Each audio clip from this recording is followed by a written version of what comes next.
Hi everyone, I'm Ruchika Bindra, host and journalist. Growing up, I always searched for faces like mine for inspiration. While there were some phenomenal Desi women doing some amazing things, their stories weren't at the forefront. I needed to see more of us being celebrated and represented in all facets of life. From a global influencer to a fashion stylist, I bring you some of the most inspiring Desi women nationally and internationally. Welcome to Tell Me More with Ru. My guest this week has been a successful reality TV star on The Real Housewives of Toronto, but she really won audiences over with her mysizerox movement. Here to talk about body positivity, loving yourself in your own skin, this week's inspiring Desi babe is Roxy Earle. Hi Roxy, welcome to Tell Me More with Ru. Hi, thank you for having me. My pleasure. I'm so excited to chat with you. In your introduction, I was saying, people really got to know you in Canada when they saw you in Housewives of Toronto, but people fell in love with you when, you really did something we needed, which is mysizerox. So thank you. Thank you. And thanks for following along. Like I always say, I can't do what I'm doing unless people are watching it, participating in it, following along my life. It gives me the legs to be able to create mysizerox and do the work I do. So I'm super appreciative. Amazing. So before I start, Rox, I know everyone's going to be like, wait, we love her, but Tell Me More with Ru is supposed to be like about Desi women empowerment. Like, what's the connection? So I didn't want to say it. I was like, I didn't want to say it in my intro. I'm like, Rox is actually going to say it. You do have a South Asian connection. So tell all of our viewers what it is. I know. I'm actually half Pakistani. Yeah. And people, I think they're going to comment and they're like, oh, we did not know this.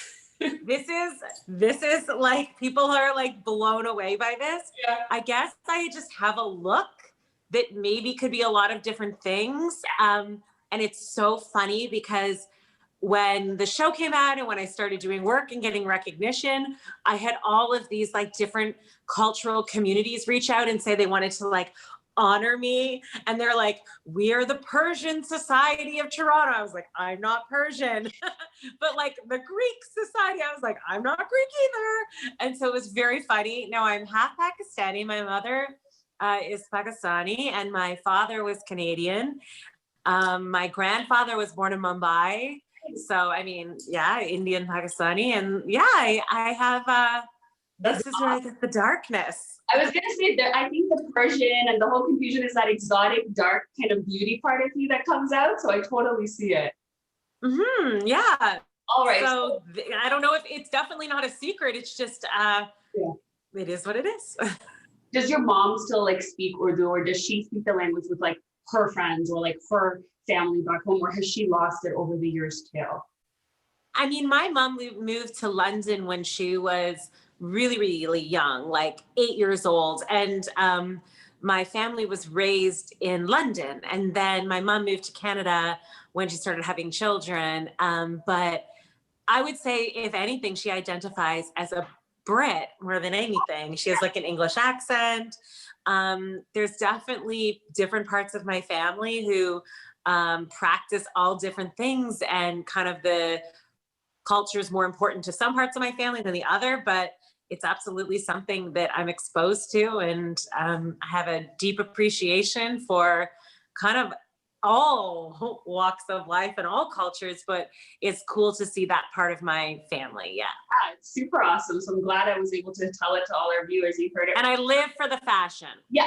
Okay, I'm just going to say, and I love every single clothing company in the world. I love cultures, but like South Asian fashion, like Pakistani work, Indian work, the saris, the lehengas, like, I'm just like, they're gorgeous. I dream. I wish I had more occasions to wear them.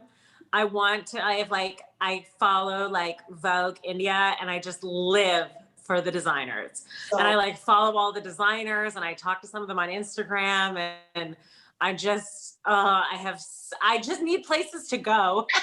Especially in the world today, you're like, where are we going to go dressed all up? Where am I going to go in this 3,000 pound crystal sari? Well, no, I don't know, but I need to find a place to wear it. So Rox, I want to talk to you because in a lot of communities, especially South Asian communities, the emphasis on pop culture is so strong. It's Bollywood, it's actresses. And unfortunately, from even my mom's and, grandma's time, it's like the women are stick thin and they look a typical way, and that has identified as the norm of beauty. So Yeah. many girls that I talk to in the South Asian community, I'll go to a wedding and I'm like, oh, your saree's beautiful. I know I look really fat, right? Like my stomach's out. My mom said, and Always with the body image. Yeah. where has this come in? It's coming with me too. I used to be 200 pounds, and I was telling this to my friend the other day. When I lost weight, I actually lost my confidence, because the moment I gain a little or lose, I'm like, oh, so I'm back to not, I'm being judged as not beautiful. And it's trickled into us naturally. So that's why I love what mysizerox has done, because it's not about Thank you. 2, 4, 6, 8, 12, 14. It's irrelevant. It's about really understanding and loving your body. So I want to talk about that journey that you Yeah. this revolution. So how did Housewives of Toronto happen? And then how did from there this idea come into you, like, wait a minute, this is missing. I need to work on this for, the Canadian community. Yeah, well, when Housewives came about, I had spent a decade of my career working for one of the best ad agencies in the world, Ogilvy, and my client was American Express. And then I worked at American Express on their global advertising team, and I got to work in different parts of the world. And I was based in London, working in London for American Express and Ogilvy, and I had an amazing career in marketing. And then I had taken some time off because I was burnt out. I think I started working when I was 14. Wow. I started working for Sony, BMG, and I started working really young because I've always just sort of been a hustler and loved work, and loved connecting and networking. And so by the time I had finished my stint after like a decade in our advertising, I was tired and I needed a moment off. Yeah. I was in a really fortunate position there. I could take some time off, and I did that. And, of course, was bored, and I wanted to start this fashion app. I had this great idea called Closet Share, which I still think is a great idea. And it came from I wanted to share clothes with women who were my size, because all of my girlfriends, when we went to a wedding or a birthday party, everyone like swapped dresses. But for me, I always had to buy a new dress because no one was my size. And I just figured there's got to be another girl out there who's the same size as me. So I began this experiment of wanting to launch this business. And that was the reason I did the Housewives. So then the Housewives called out of nowhere, and they asked if I wanted to be a part of the show. And I thought it would be an awesome opportunity to launch this fashion app. That was my thinking. Of course, I thought it'd be fun and fabulous, but it was a business decision. I'm a businesswoman through and through, and I knew it would be a great platform. Now, what I couldn't have expected is that television and reality TV does not cover what you want them to cover. They just cover what's happening. And and as the show evolved, I realized that the attention and the story when it came out and the interest that people had in me wasn't that I was self-made business girl or young, ambitious woman, none of that. No one cared about that. What they saw was a woman on TV for a first time in a franchise that was bigger and curvier and more confident than any of the women they'd seen in the past on TV. Like, there just wasn't girls above a size 2 on television for a very, very, very long time. And I realized that women were responding to me because they were seeing themselves in me. And it was like, for the first time, a lot of women, I gave them permission to love fashion, to be fabulous. A lot of people have this like perception of what a woman with a successful, good-looking man should look like. And there was all of these things, and I was breaking down a lot of those stereotypes. And so I really just leaned into it. And I realized that this was my calling, which was to be vulnerable about my body and about my journey with being a woman who's surrounded by very, very thin women. Everyone sort of looks the same, especially in the circles I was rolling with. Yeah. Everyone kind of looked the same and was taught that this is what beautiful looks like. And I was totally different than any of that. And I felt self-conscious about it at many points in my life. And so why not be honest about it? And when I was shopping for the show, it was like virtually impossible to get nice clothes that fit me. The night before we would be filming something, they would say, tomorrow you need to be at, in a ball gown. Okay, well, if you're a girl who's a 2, you can get a ball gown overnight. Yeah. If you're a girl who's a 14, not so easy. And I knew that if I was struggling, there was many women struggling. And that's kind of where it all began. And I began to talk about it, be open about it. I talked about how for the opening credits, when everyone gets to wear this beautiful dress, I couldn't find a dress. I had to have a dress made overnight, like this insane stuff. And it just was a way that when I was vulnerable and open and honest about it, women really connected. And a movement was born. mysizerox just blossomed out of me being vulnerable and honest about my journey with fashion and my body. And this funny thing where I went on a show about women fighting and turned it into a movement about empowering women. So that's what it is. And I think the truth, in that, Roxy, because I've watched the show, is when people saw you, yes, they marketed you as this, personality walking in, but people almost saw the genuineness in you. Even when you were talking about things or you were walking, there wasn't a pretense. There wasn't there's a camera on me. It almost came off like, this is who I am. Yeah. Okay. I like totally. Yeah. I like it. Was exactly who I was. And I felt really comfortable in front of the camera. Yep. And people love that because that's someone who's genuine. You love someone for who they are, right? We love our best friends because our girlfriends are who they are around us. So that's why we're connected. And when you talk about your story that at size 14, you can't find a dress overnight. Trust me, when, that phase came into my life, I remember my mom was a size 2. She still is. My sister's a size 0. I was a size 16 and everyone's going to Zara and, all the big brand stores. Yeah. And I was this girl with them and, it's shopping season during the holidays and okay, I'll hold your top and I'll hold yours because there's nothing for Rachika and nothing's going to fit her. And I remember I used to cry at night and I was like, why? Like, why can't I go find a dress for graduation that's available? Like my girlfriends are all at the mall at Yorkdale and they're picking stuff up. Like, why is that? So when you say things like that, I think mysizerox, the reason people get it is because they've all had either at certain points in their life been there or they've and they need the I say like I do this for every girl who's cried in a change room because I've been the girl crying in the change room on multiple occasions. And I remember when I launched my collection with Le Chateau, I was one of the first people in the country to put size 0 to 22 in one store. And I said, because there should be no more tears in the change room. Like, this is insane. You go shopping with your best friend and you can't find things that fit. And what I realized is that, and I say this over and over again when I speak to women about the things and the work that I do, everything that I do just comes down to confidence.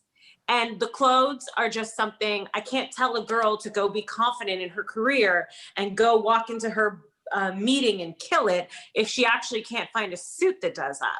So that's why I make the clothes. The clothes are a passion of mine. Obviously, I love fashion, but this comes down to my desire to make women feel confident. And the more I talk about it, the more I speak about it, the more I realize like I wouldn't say that's the pandemic. I was going to say that's the real pandemic right now, but that it is global pandemic.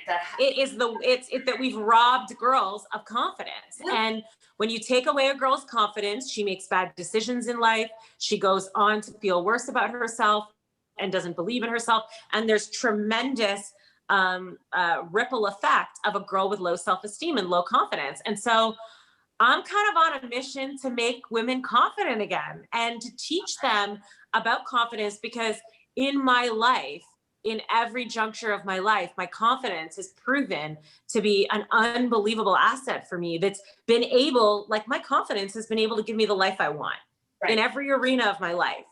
And I think it's something I can teach. So that's really my focus right now is I'm working on things that I can bring to the world about how to teach confidence. I think that's so important because you're right. That's the best accessory you can carry on yourself. You can have the best designer wardrobe, but if you don't have that confidence, there's no point. Totally. So when you mysizerox, was everyone around you like, okay, why are you starting this? Like, were they confused at first? Like, what's the point of this, Roxy? Is this really going to take off? Like, did you have any tough times when you started this launch where people kind of, sometimes there are those people that like to push people down versus lifting them. Did you ever have those hurdles, I guess? Well, a lot of people that I choose to surround myself with are the kind of people that lift me up in general. And I would say in general, everyone, if for any other reason, understood it was a brilliant marketing play. Yeah. But that's not where it came from. To me, honestly, it came from a place in my heart where I was like, I want to stop being labeled the plus size housewife or the first plus size this. I am just my size and my size rocks. And so that was something that really struck a chord with me. I was sick of being defined by my body and not what I do in the world, who I am, my personality. But I've been in I was in a relationship with someone for a long time who, a lot of people met on the Housewives. And I do remember him being like, I don't understand. You're going to go talk to the world about how big you are. Yeah. That's embarrassing. Like people are why are you highlighting that?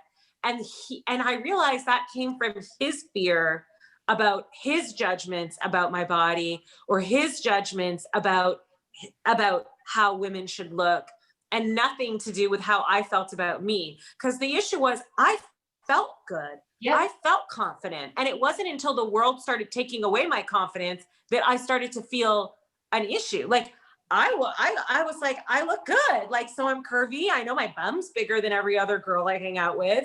And, clothes are kind of tight and I have a little bit of a belly and I'm curvaceous, but I feel good. Like I'm sexy. It wasn't until I was being told by people in a store, no, we don't carry your size. Honestly, we just don't have anything that can flatter your body. It was like I was getting this negative reinforcement from the world. And that's when my self-esteem started to take a hit. I was like, hold on a second. Is there something that wrong with me that I don't fit into clothes? Yeah. But I realized it had more to do with other people than it had to do with me. And so, that's why I say I'm on a mission to teach women that their love for themselves has to come from their self from within, because then no one can take it away from you. You know what? You're so right. And unfortunately, like a lot of communities, right? We are so influenced by the world around us, the relationships we're in, the person at the store, what the girl thinks of us. And it's nice to kind of have, someone like you who's using social media to make a difference, because, I see that people are tagging mysizerox, and I think what they love is you're replying to them. So she's not just hired 7 assistants as bots. She is real. She was real. It's all me. It's real with her. I've connected with you online, and it's you. It's not your assistant. It's genuinely people get. Yeah, no, I don't care if hopefully I have 10 million followers one day, and I'll still be the one replying. And I love that about you. I think that's part of, as much as I love the fact that you're on a my size Rox mission, which people need, I love that you're real. Rox, what has been your pinch me moment? I've been wanting to ask you this. A moment, and it could be big or small, but when you're like, damn, I think I just kind of made it. That's pretty cool. Did you have one of those pinch me moments? Yeah, I've definitely had a few where I've had to be like, whoa, that was really cool. Walking in New York Fashion Week for the first time was pretty wild. But I would say when I was in Forbes, that was when Forbes did a feature on me. And Paulina Reed is the journalist who did it. She met with me in New York. We sat down in New York. I was there for Fashion Week, and we just like sat down with each other and we just didn't stop talking. And this wasn't even the interview. This was just like her connecting with me before we were going to do the interview. And I just remember crying to her. I just let it all out. I was like, I've worked so hard for this. I'm never taken seriously. And there was just so much that came out. And I think that being recognized by a business publication, I come from a family that has a strong focus on business. And I have 3 older brothers who are very accomplished. And I felt like it was a moment where it was something that really verified me. And, when you're on a show like The Real Housewives, it's easy for you to be the joke. People are like a joke. You're on reality TV. Oh, you do this, you do that. She poses half her clothes on. and they think it's all so fluffy. And I was like, you might think it's all fluffy, but I'm building a business here. And so I definitely think Forbes was like a moment where I felt very accomplished. The first time I was in InStyle magazine, that was really cool. Oprah's magazine, that like things like that. I was like, wow, that's neat. The reason why is, like I said, you're doing something that is needed. We don't have enough of mysizeroxes. We don't have body positivity. And, you know, a fun story, I was telling a girl last week, I said, sorry, I can't meet you today. I'm, you know, chatting for my show with Roxy. And she goes, I really love her. And and I asked her, I said, can you tell me why? And she goes, because she is just who she is. And she goes, I'm having a shitty day. And I go on her social media, and sometimes she's having a bad day and she's real about it. And she's like, I like that. Everyone thinks they're your best friend. Everyone thinks they're my best friend. I have so many best friends. I like in this world. I get invited to more bachelorettes of girls I don't know. And it all starts with the same. Roxy, I know this is weird, but I feel like you're my long lost best friend. That warms. I'm like, I'm going to remind my best friends that they're so privileged to be my best friend. And ladies, I can have other groups in a minute. Like, value me. That's awesome. I'm like, girls, just so you know, there's demand for me as a best friend. I'm apparently really fun. No, I'm joking. You know what? It's sweet because it's a connection. Like, I'm making connections with people, and it's so cool that I have this amazing community of women that I'm part of, that we're all in this together. And like, it's not like me sitting here and everyone below me following. Like, it's, to me, I'm right in there with everyone together, and it's a community. Yeah. So I just happen to be the one that has the loudest voice, but I definitely see these, there are my friends. Like, I have all these amazing followers, and I connect with all these amazing women, and it's really good energy. Like, I feel like these are my people. I found my people, and they all believe in the same things to me, and they accept me for who I am. And it's awesome.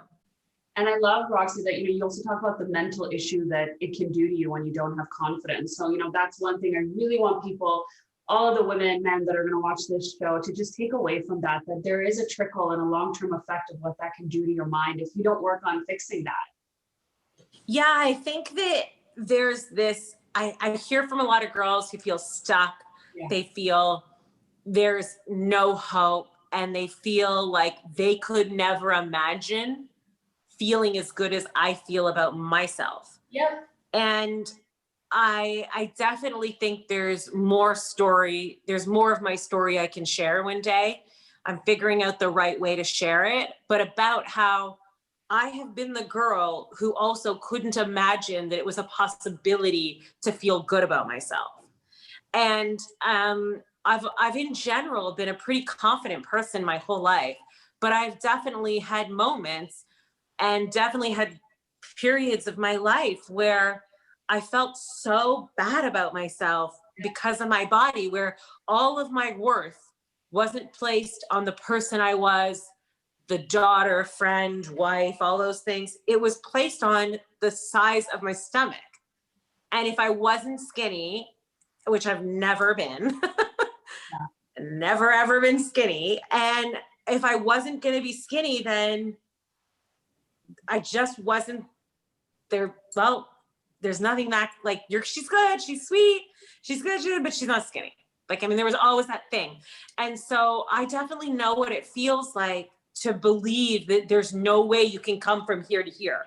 But I have come from here to here. And so I think it's on me to do a better job to teach women about how they can get out of that. And I am working on that with my confidence stuff. And that is something that I am going to bring to market, which is, it's basically my confidence theory, my theory on confidence and how you can get it, how you can own it, how you can practice it, and how it can change your life. I think a lot of girls are going to need that because, you know, even when you were talking about this idea of, are people going to accept you? I remember when you go, you know, wedding shopping in India, for example, that's when I went. I remember when I was, you know, bigger and I was going, my cousin was getting married. People were like, oh, for you, that's a custom order. She's not the bride though. Everything. That's all I ever heard. Bride, though, right? Like, why? Because I'm not at a stick thin figure. I'm not on some crash bridal diet. Like, why? Why is there not pieces for me to try on? Like, you're just almost not accepted. And that stress that I see at women, especially for South Asians getting married, like weddings are like their life.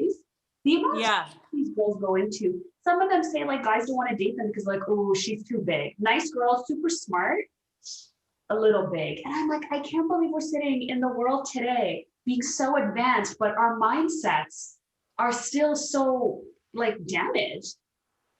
Yeah, no, I face that all the time in my life. And you're right. In the South Asian community, it's a really big thing as well. And I think in lots of different communities, like um, my boyfriend is Sri Lankan, and I when his mom found out we were dating, she Googled me and talked about my size. And I was like, did she see all the good stuff about me? The whole list of amazing. And she's a lovely, wonderful woman. But for her, she had that lens of you can't, being big isn't positive. And so I just have a lot of work to do to break down as many stereotypes as possible to teach people that my value and my worth has absolutely nothing to do with my size or my ability to shrink myself. Keep keeping up the work you're doing because we need it. I'm super excited for your confidence, project to launch to market. I think it's the next step for you. Like we love the mysizerox. I think it's grown and this is just something that you're layering onto it. Before we go, Rox, I want to have 2-3 fun questions with you because you are known as a fashionista, so obviously not going to not do that. So it's pandemic time. We're all like in sweaters sitting at home. Mind you, she looks fabulous, of course. Even in a lockdown, I got a sweater. It just happens to be Gucci. Fabulous, even sitting at home.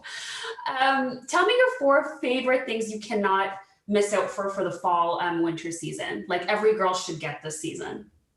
Okay, really good leather high-waisted legging. Ooh, yeah. I'm wearing one right now from Joe Fresh. Love Joe Fresh. And we love Joe Fresh. And so high-waisted leather legging. A wicked combat boot. I just bought ones from Chanel, which were like my splurge purchase of the season. So a great flat combat boot. I'm done with high heels for this. No, the pandemic has taught me I don't need high heels. I love, for a curvier girl, I love a fabulous coat. My coat that I've picked for the season is from Santeller. Canadian brand I love. And I picked one that has like a great waist. I love anything that defines my waist. So I think like a beautiful wool coat, something that I love that you like take a great belt and a huge belt. I just got one big one from Valentino. I'm going to put it around my coat and show off my waist. So a great, fabulous coat that comes in at the waist, a combat boot, a leather legging, and I think a sparkly lurex sweater. See how this is lurex. Collar has sparkle. I love that. A little sparkly holiday sweater. I think it's like all about cozy this season. Gone are the moments of us dressing up and being uncomfortable. I think we want to really focus on like cute standout pieces that you can wear on Zoom, that you're going to feel cute in when you're taking a selfie at home. But sorry, stilettos, you're out this season. Great. These are great kind of fashion tips. And I agree with you. I don't know when's the next time I'm going to want to wear stilettos. I'm done with it. Packed and packed. Yeah. Thank you so much, Rox. It was a pleasure chatting with you. Please keep up what you're doing. There's so much work. Like I get emotional talking about this because I've been there, that needs to be done. So from the bottom of my heart, I really thank you for everything that you've done for girls. Oh, well, don't be emotional. Honestly, it's a huge accomplishment that you've been able to bring yourself and have enough self-love to like be the best version of you. It's a huge accomplishment. I know how hard it is. So congratulations on that. And honestly, I think if I could pass on one thing about the journey, it's that the weight loss and the weight gain and all of that, if you can find a way to find your worth and your love from things that have nothing to do with your size and your body, believe me, those are things that people can never take away from you. Age can never rob from you. People can never tell you that it's not good enough or in the eye of the beholder. It's about you, and you can feel good about you if it has nothing to do with the things you inevitably can't change, which are our bodies, our skin, our hair, that's on its own journey called science. Like that just takes over real life and science takes over. But when your heart and how you feel about yourself and where you define your worth from, that you can really control. And the more you find and ways to control that yourself, the less you begin to care about how other people feel about your looks and the less you're susceptible to having your self-esteem damaged. So yeah, that's, I think, the big lesson there.